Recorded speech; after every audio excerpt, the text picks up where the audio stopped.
Hi guys, welcome to the next program. Good afternoon or good evening to all of you all over the world.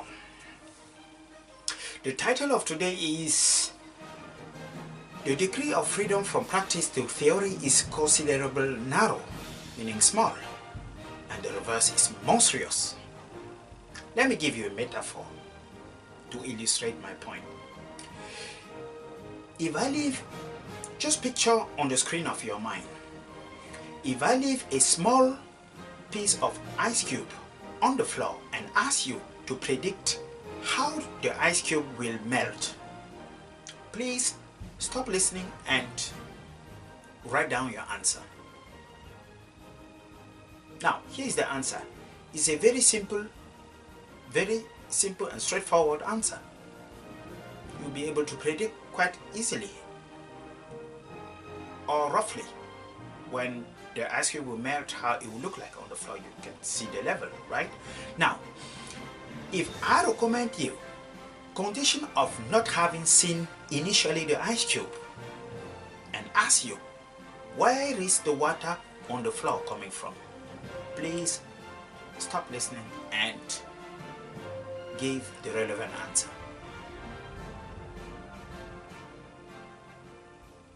Now, you see, it is extremely very difficult to give an accurate answer to the second question. Why? Because you will come up with many answers of different shape. Yeah, someone, you may say, maybe it's coming from an ice house or an ice shoes, or maybe an ice triangle, or anything that you may come up, and this is just you. What about others? You see why is that it is extremely difficult to give an accurate answer compared to the first one, which means it is exactly like going from theory to practice is extremely difficult than from practice to theory. Hence the title of this episode. Therefore, what we can infer or what we can derive from this experiment is that the generator of the observable, or if you want, giving something you observe, the generator of the observable will be theory, and you have an infinity of theory, particularly when you are dealing with the nonlinear. And guess what? We live in a world that has become more and more, or a world that has become increasingly complex. Why? Due to globalization and internet. We have as direct consequence a high increase of unpredictability and a huge decrease of predictability. But most expert consultants out there will always be telling you that they can give you exactly tools that would allow you to be able to work. It is another way of saying they'll squeeze the nonlinear in the linear. I call that the distortion of perception of other people. By the way, please listen to the program of the better procrastinators. You understand. You have a lot of big takeaway from there, and please come back and continue this. Now, all what I'm just trying to say here is that theory is born from practice. Most experts will retrofit the story. Yes, when there is a success that happened, they built up a story around it, which will give people the illusion of certainty and understanding things in order to be able to predict. It is like saying going through life looking the review mirror. It is like the past predict the future. No, under complexity in the world where we live, the relationship between cause and effect is extremely, as I said before, very narrow, very small. Right? Okay, now, and this is the reason why phenomenology, optionality, which are anticipatory, than backward fitting, which is why the first program in business robust strategic, by the way, the opposite of a predictive system is robustness. Why? Because when you have, for example, saving in a bank, you don't need to worry about the future. Why do you worry about the future? You worry about the future because you don't have enough. Now, when you know the future, what do? You borrow. You know that in the future I'm going to get this. That's the reason why you borrow. But nature doesn't function that way. Nature functions with robustness. Nature doesn't have an office of prediction. Always keep this in mind. Just take your human body. We have two kidneys. Do we really need two kidneys? No, you can function with one, but nature gives you two. Why? Because in case if there is a problem, you can fall on one, on the second one, right? Just like you use your tongue to kiss, to taste, this is another form of redundancy, meaning of robustness. You can use your tongue to do a lot of things, yeah? Or another form of example is when you lift an heavy object, your body will coat up, meaning let's say if it is, for example, 5 kilos, your body will coat maybe, let's say, to 2 kilos more. In another, if the day after you come, you see that you will be able to lift 6 kilos or 7 kilos. In another one, your body basically built a preparation for the next level, obviously up to a point. This is another form of robustness. But anyway, let me just keep going. The first program, which will be Business Robust Strategic, will be released not at the beginning of February 2007, but by the 31st of January 2017, is based on knowledge without cause. This is key. Yes, this program will help you avoid ton of losses of your hard earning you have invested out there in many getting rich quick scheme program, and you never get the expected result you wanted. Why? Because most people out there are still thinking we are living in a world that is stable and that doesn't change. We have tons and tons of data out there. Things are changing every day in a high speed, which means trying to squeeze the unpredictable in the predictable is absolutely possible, in a sense where when the world becomes extremely complex as it is today, the first and foremost attribute of a complex system is opacity. You can't see exactly the interaction, what is going on, right? That's the first one. The second one is even that due to complexity,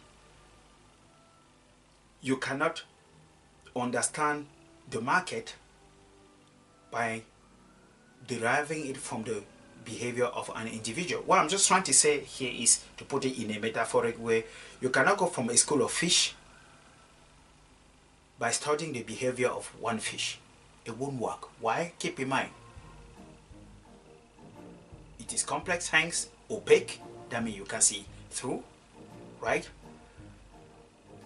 No matter who is out there, for those of you who have a good sense of probability, you will understand this. This is even, by the way, what many social scientists out there don't have a clue about it. Many psychologists don't have a clue about it, especially when they haven't studied probability. I say very well, probability, which is extremely very important in this century. But I'm not saying that we are going to talk about technical things. No, these are from the standpoint of people who want to further, for example, their understanding of things. Good. Now, here are the big three takeaways I want you to get from this episode. Number one,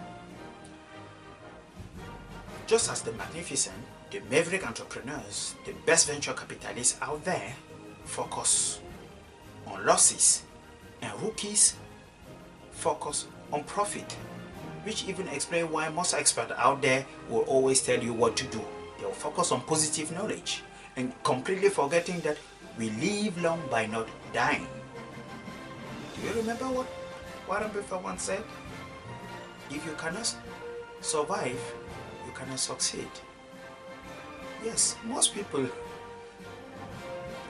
do not have these logical precedents in their mind that if you cannot survive, you cannot grow. And 9 out of 10 programs out there are always telling you how you are going to grow, how to make more profit and all such a thing, forgetting that the first and most important thing is to be able to survive. That's one, and growth will follow. Yes.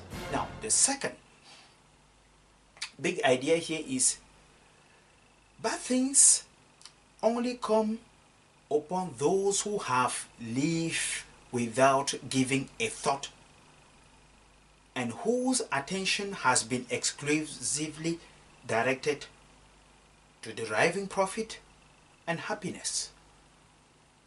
Yes, disease, captivity, disaster, bankruptcies are none of them unexpected. Therefore,